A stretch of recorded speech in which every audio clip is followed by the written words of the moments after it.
All right, so I'm at the beach right now. I don't have any of my facts with me. Luckily, I have a Paul Anderson book that I've read a few times, so I know a lot of stuff off the top of my head, but I'm not gonna have a lot of real specific figures, but I can write them down later in the description. Anyway, Paul Anderson was born October 17th, 1932, so he was the most recent of everybody I've put on the list so far. And he had his heyday kind of in the early to mid 50s. So it started crossing over into the time when Bob Bukowski did stuff, but he did start everything before that. So he still qualifies for my pre-enhancement era of strongmen. More apt to be natural. So Paul Anderson and Louis Cyr both ended up growing up to be super strong, but they had physiques that nobody would envy. Like, you wouldn't want to look like either one of these guys. They weren't attractive. They had huge massive stomachs and huge massive legs. They looked funny, but they were really strong, like crazy strong. So it's trade-offs. So anyway, Paul Anderson, he played football and whatnot, and he went to college and he was going to play football, and there were a couple upperclassmen in the gym training, and they were doing sets with 350 pounds on the squat, which was a lot back then. This is before Doug Hepburn and Paul Anderson set squats to a new level. At this time in history, 500 was a world-class squat, and I mean world-class. Like, only world-class people would go that high. Very few people did 500-pound squats back then. John C. Hayes was one of the only ones who could rep out with 500. So 350 was a lot at that time, and these guys were thinking they were really getting strong and whatnot, and Paul asked if he could join them, and they're like, no, we don't want you to get hurt. The coach will yell at us. This is a lot of weight, and you've never done this before. And he talked to them into letting him try, and I think he busted out like 20 reps or something. And you know, he's a greenhorn. He hasn't even been doing this.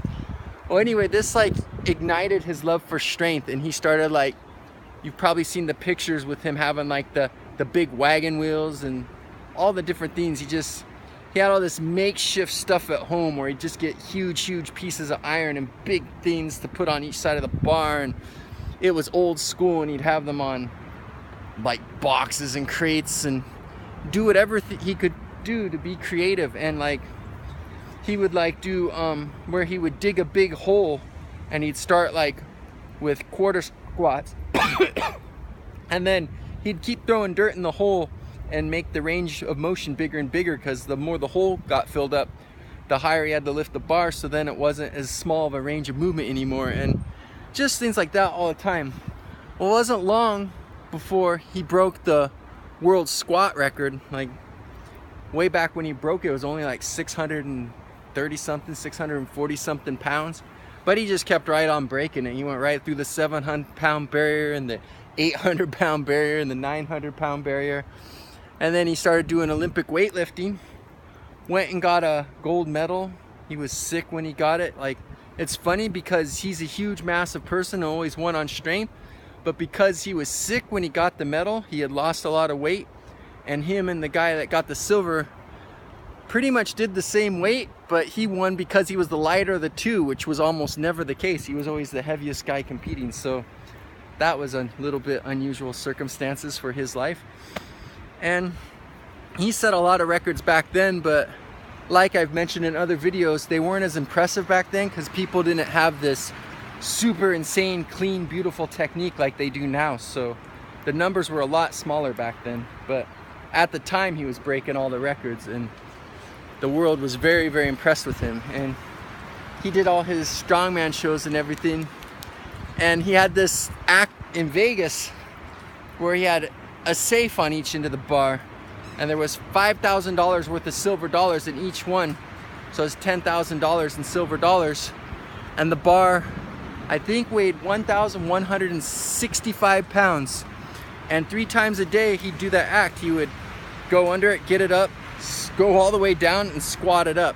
And if anybody in the audience could do it, they'd win the money. But obviously nobody could do it, because you think even nowadays, like with the squat suits and the wraps and all the stuff people have, the world record isn't that much bigger than 1165, maybe less than 100 pounds more. And they have all this equipment and stuff. Like, you take off the belts, you take off the wraps, you take off the squat suits, take all that away. I don't think anybody now could do 1165. Maybe I'm wrong, but I haven't seen anybody do it. So he did that all the time. And then the things, he did lots and lots of big presses, lots of big one-arm presses. So he would take like 500, 550, things like that off the rack. And I think he did a lot of push pressing as opposed to just pressing, because he had such powerful legs. But I think he did some static presses way up there as well. And he had a lot of big one-arm dumbbell presses, which were just awesome. And lots and lots of big squats. So I think he ended up getting up into the 1,200 pound area with his squats, which is just insane because his stuff was all raw. I think he got his bench press to about 650 pounds.